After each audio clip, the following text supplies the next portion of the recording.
नमस्कार दोस्तों।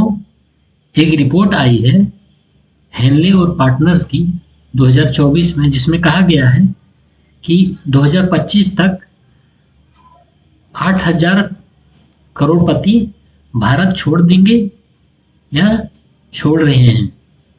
तो इसके बारे में आगे देखते हैं कि यह क्यों है, क्या है, इसके रीजन क्या है। इस सभी के बारे में जानने की कोशिश करते हैं।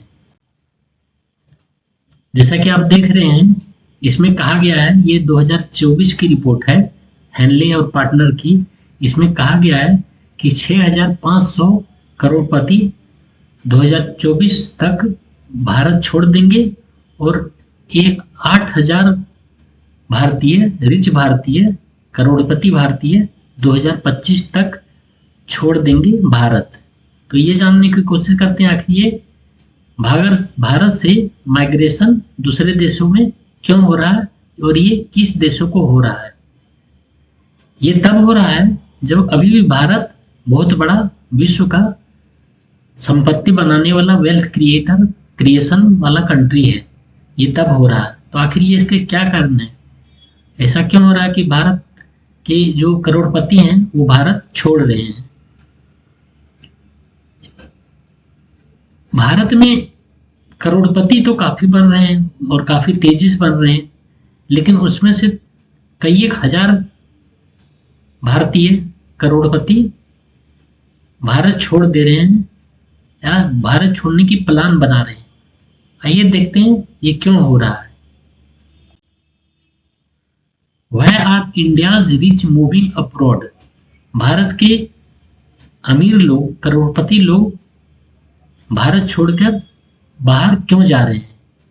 तो दोस्तों, सबसे बड़ा रीजन बतलाया गया है इस रिपोर्ट में, लोअर टैक्सेस।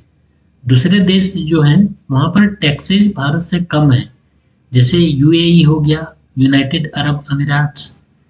फ्लेक्सिबिलिटी काफी है सिंगापुर में। एक तो टैक्स हो गया रीजन, दूसरा हो गया ग्लोबल लाइफस्टाइल, जैसे better health care, education and travel freedom. जैसे दूसरे देशों की हेल्थ केयर फैसिलिटीज काफी अच्छी है और वहां की शिक्षा व्यवस्था अच्छी है भारत से। ट्रेवल फ्रीडम है, मतलब वहां पे आने जाने की छूट होती है, किसी भी प्रकार का सरकार की तरफ से प्रतिबंध नहीं लगाया जाता कि आप इतना देश गए हैं तो आप पर इतना टैक्स देना पड़ेगा, लायबिलिटी बढ़ जाएगी ज्यादा अगर विदेश घूमने गए हैं। तो ये सब भी प्रोत्साहित कर रहे हैं भारत छोड़ने के लिए। Business access, easier to expand और इन्वेस्ट ग्लोबली। जैसे बाहर में जो लोग रहते हैं उन्हें मतलब अपना बिजनेस बढ़ाने का और इन्वेस्ट करने का ज्यादा फ्रीडम मिलता है इंडिया की अपेक्षा। ये भी एक रीजन है। लीगल एंड ब्यूरोक्रेटिक डिले, मतलब लाल फीताशाही यहाँ जो है, और जो लीगल सिस्टम यहाँ इतनी केसेस पेंडेंसी हैं हायर कोर्ट में, लोअर कोर्ट में, सुप्रीम कोर्ट में, हाई कोर्ट में। करप्शन बहुत ज्यादा है, हर जगह पैसा देना पड़ता है, रिश्वतखोरी ज्यादा है। पॉलिसी इंस्टेबिलिटी है, मतलब कब कौन सा पॉलिसी चेंज हो जाएगा ये थोड़ा सा कहना मुश्किल है। हालांकि आजकल ये अमेरिका में भी बहुत इंस्टेबिलिटी हो गई, पॉलिसी इंस्टेबिलिटी, जैसे ही ट्रम्प वहां प्रेसिडेंट बना है। कब क्या हो जाएगा अमेरिका का भी अभी कुछ नहीं कहा जा सकता। कॉम्प्लेक्स कंप्लायंस यहाँ जो रूल रेगुलेशन का थोड़ा सा कॉम्प्लेक्स है, वो मतलब जल्दी लोगों का, जैसे जीएसटी से रिलेटेड जो हो गया या बिजनेस जो टैक्सेस होते हैं वो से रिलेटेड जो कुछ कंप्लायंस प्रोसीजर है वो थोड़ा कॉम्प्लिकेटेड है। टैक्स अनप्रिडिक्टेबिलिटी, मतलब टैक्स कब क्या चेंज हो जाए, कब कहाँ पर। जैसे पिछले बार भारत सरकार ने इनकम टैक्स छूट की सीमा बढ़ाकर 12 लाख कर दिया। हालांकि वो बहुत अच्छा कदम है, वो स्वागत योग्य कदम है, लेकिन ये बहुत ज्यादा फ्रिक्वेंटली होता है, उससे थोड़ी अनप्रिडिक्टेबिलिटी, अनिश्चितता बढ़ जाती है। टैक्स देने की मतलब क्या दर होगा, इससे रिलेटेड अनिश्चितता बढ़ जाती है। Security and stability, political stability तो अभी है भारत में, अभी मतलब ऐसा नहीं कह सकते स्टेबिलिटी नहीं है, लेकिन जो बाहर में जो क्लीन गवर्नेंस होता है वो लोगों को अट्रैक्ट करता है बाहर जाने के लिए। यहाँ पर थोड़ा होता है गवर्नेंस, मतलब काफ़ी इंटरफेरेंस होता है हर चीज़ों में, राज्य सरकारों का भी इंटरफेरेंस होता है। और पॉलिटिकली यूरोपियन कंट्री में या तो अमेरिका हो गया, यूएई हो गया, वहाँ पर ज़्यादा स्थिरता पाई जाती है। तो ये भी रीजन है।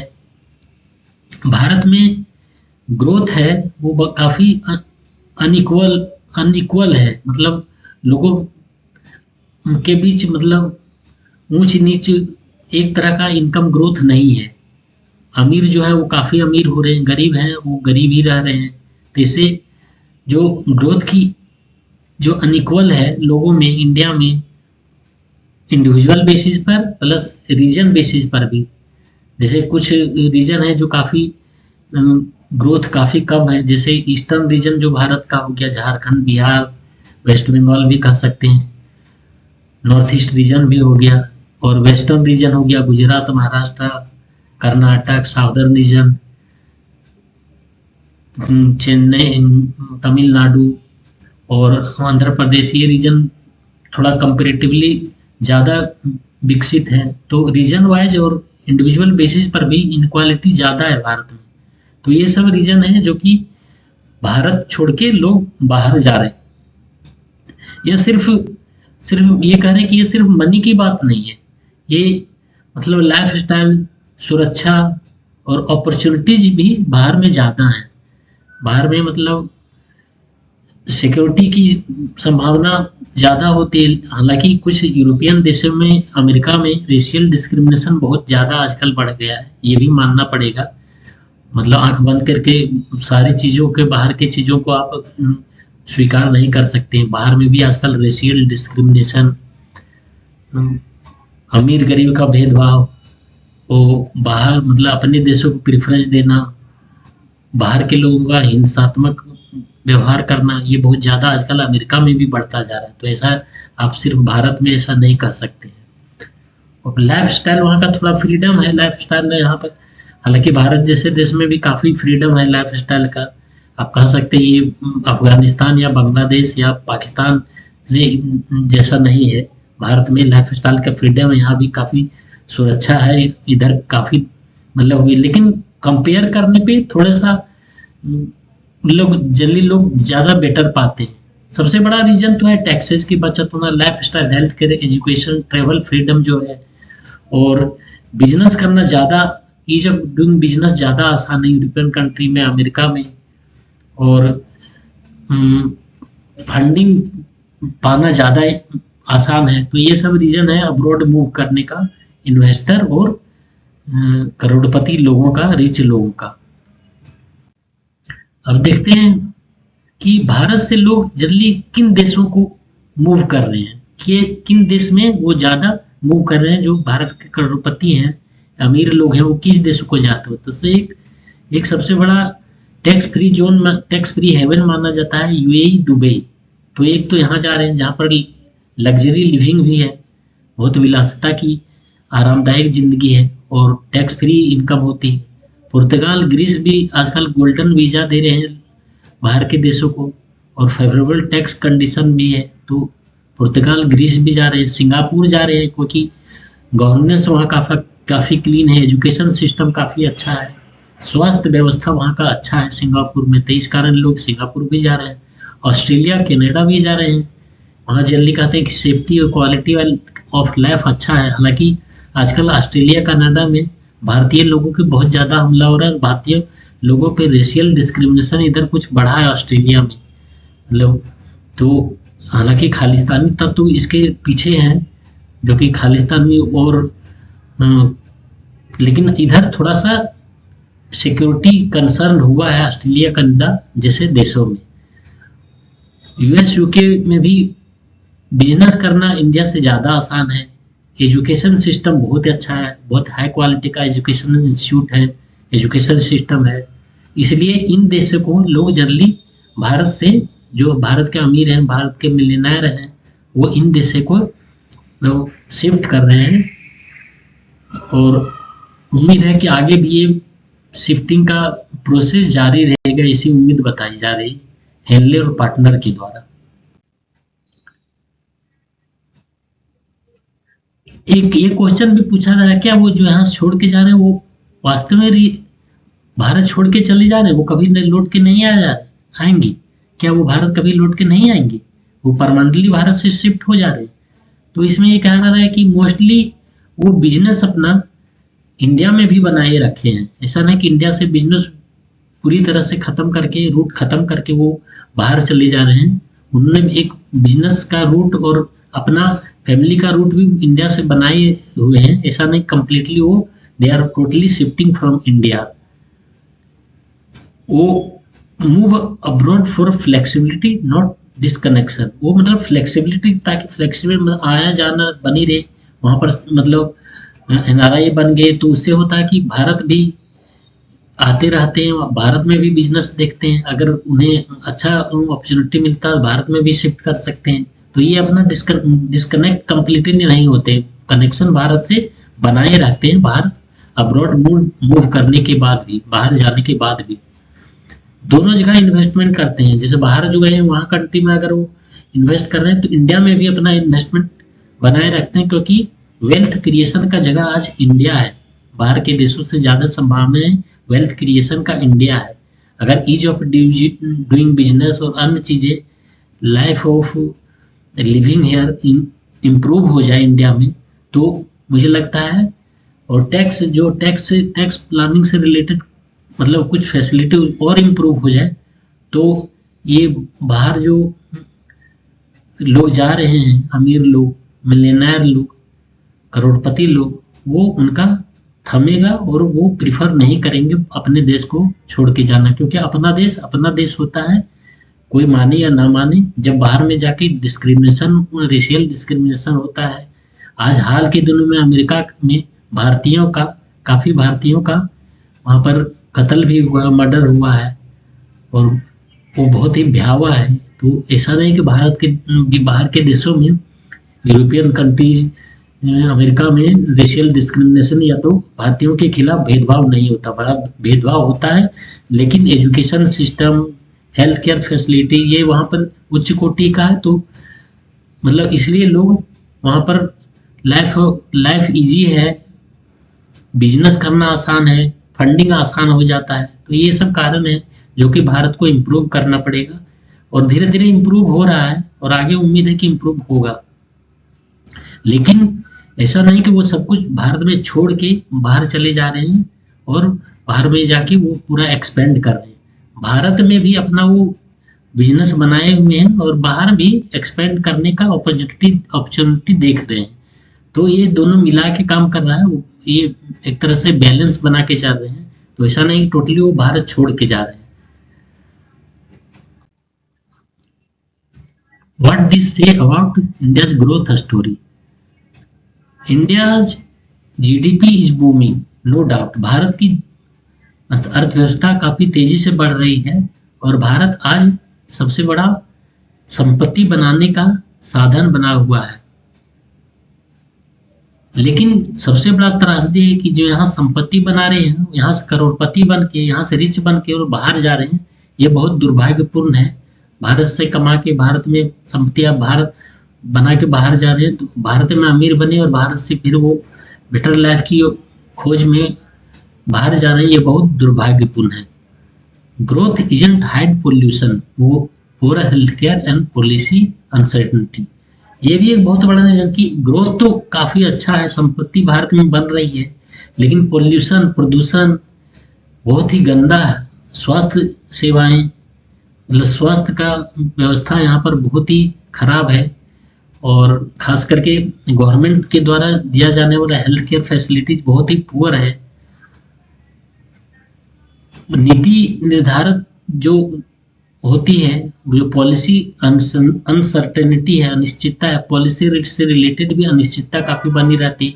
इसलिए भी लोग बाहर जाना चाह रहे हैं या जाने की सोच रहे हैं, क्योंकि वो चाहते हैं कि अगर मेरे पास पैसा है, अगर मैं अमीर हूं तो थोड़ा बेटर लाइफ जीऊं, बाहर जाके बेटर एजुकेशन लूं, बेटर हेल्थ केयर फैसिलिटी लूं, और पॉलिसी अनसर्टेनिटी, पॉलिसी अनिश्चितता बाहर में कम होती है। तो ये भी एक रीजन है बाहर जाने का।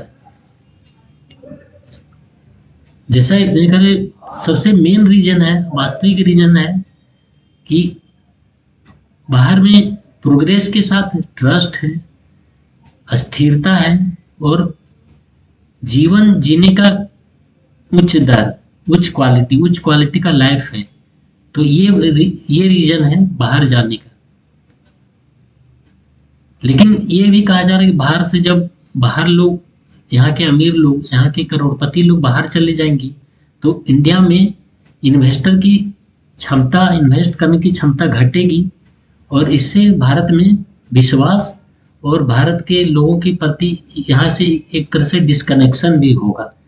तो इसको बनाए रखने के लिए भारत सरकार को और यहाँ पर ease of doing business easy करना पड़ेगा, ईज ऑफ लाइफ ईजी करना पड़ेगा और जीवन को आसान बनाना पड़ेगा।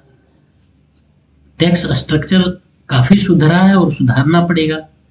लॉ एंड ऑर्डर, लाल फीताशाही, करप्शन, ये सब कम से कम या खत्म करना पड़ेगा।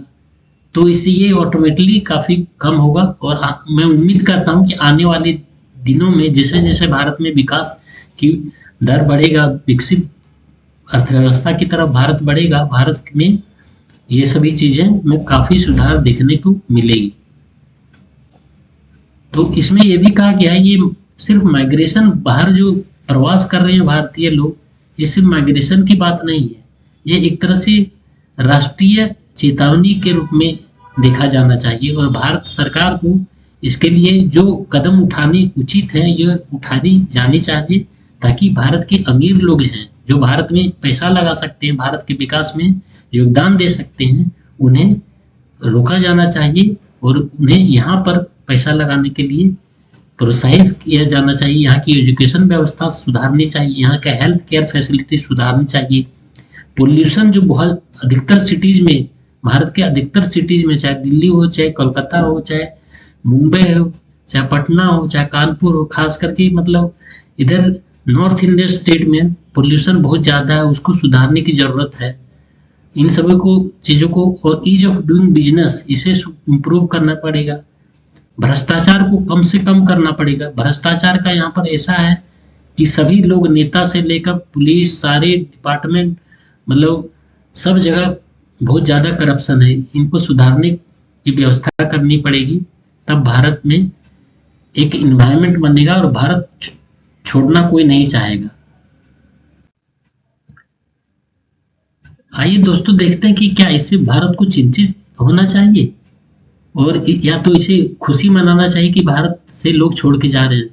तो मेरा मानना है कि भारत को अपने टैक्स व्यवस्था को सिंप्लीफाई करना चाहिए, मतलब इजी से इजी टैक्स व्यवस्था करना। पॉलिसीज यहाँ पे, नीति जो है, चाहे ट्रेड पॉलिसी हो, चाहे बिजनेस से रिलेटेड पॉलिसी हो, चाहे इन्वेस्टमेंट पॉलिसी हो, इन सारी पॉलिसीज को, टैक्स रिलेटेड जो प्रावधान है, इनको इजी करना चाहिए, सिंपल करना चाहिए। भारत सरकार को, राज्य सरकारों को भी मदद करना चाहिए, तभी यहाँ पर विश्व के दूसरे देशों से भी और तेजी से ग्लोबल वेल्थ यहाँ पर इंडिया में आएगा और भारत के लोग भी भारत में आके पैसा ज्यादा लगेंगे और भारतीय लोग जो ब्रेन ड्रेन हो रहा है वो लोग भी लौट के आएंगे और भारत से बाहर जाने वाले की संख्या कम से कम हो जाएगी।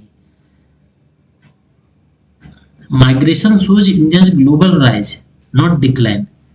ये भी करा है कि अगर भारत से लोग जा रहे हैं तो इतना अमीर यहाँ पर इतना उन्होंने पैसा बनाया कि उनका स्टैंडर्ड ऑफ लिविंग, वो अपने आप को करोड़पति बना सके, मिलियनेयर बना सके, कि भारत छोड़ के जा रहे हैं दूसरे देशों में पैसा लगाने के लिए। तो इसको एक तरह से भारत की अर्थव्यवस्था का डिक्लाइन, पतन के रूप में नहीं देखा जाना चाहिए, ये एक तरह से भारत का विकास के रूप में देखा जाना चाहिए। ये भी एक मत है। The world now competes for Indian talent and money। ये इस तरह से भी देखा जाना चाहिए कि भारतीय टैलेंट का बाहर के देशों में इतना डिमांड हो गया है कि बाहर के देश चाहते हैं कि भारतीय टैलेंट हमारे देश में हो, चाहे यूरोपियन कंट्री हो, चाहे अमेरिका हो, चाहे दक्षिण अमेरिका हो। तो यूरोपियन कंट्री मेनली वो सभी, चाहे जर्मनी हो, चाहे नीदरलैंड हो, चाहे इंग्लैंड हो, ये सभी लोग सभी चाहते हैं कि भारतीय टैलेंटेड युवक हैं, वो उनके स्किल्ड वर्कर हैं जो वहां पर जाएं और उनके यहाँ काम करें और उनकी अर्थव्यवस्था को मजबूत करें। तो दोस्तों ये मतलब दोनों तरह का आर्गुमेंट है कि ऐसा नहीं कि भारत में अगर ब्रेन ड्रेन हो रहा है, भारत के लोग अमीर लोग छोड़ के बाहर जा रहे हैं, तो उसका सिर्फ नेगेटिव मतलब एस्पेक्ट से ही देखा जाना चाहिए। भारत इस योग्य बना है कि उनके लोगों का वहाँ के इंडिया के टैलेंट को बाहर में डिमांड और ज्यादा बढ़ता जा रहा है। भारतीय लोग पैसा कमाए हैं तो भारतीय लोगों का इन्वेस्टमेंट करने के लिए यूरोपियन कंट्री, अमेरिका में, इंग्लैंड में, इन सभी देशों में बुलाया जा रहा है कि आप आइए, अपना टैलेंट यहाँ लगाइए, अपना पैसा लगाइए, अपना स्किल पर्सन को यहाँ भेजिए। तो इससे भारत का ग्रोथ को भी मतलब एक तरह से इंडिकेट करता है। तो ये नेगेटिव ही नहीं है, इसके पीछे पॉजिटिव भी छुपा हुआ है। The migration of India reach is both a challenge and a sign of success in a globalized world। तो इसमें इसको दोनों तरह से देखा जाना चाहिए। यहाँ से जो माइग्रेट कर रहे हैं भारत के अमीर लोग, करोड़पति लोग, मिलियनेयर लोग, उसे भारत के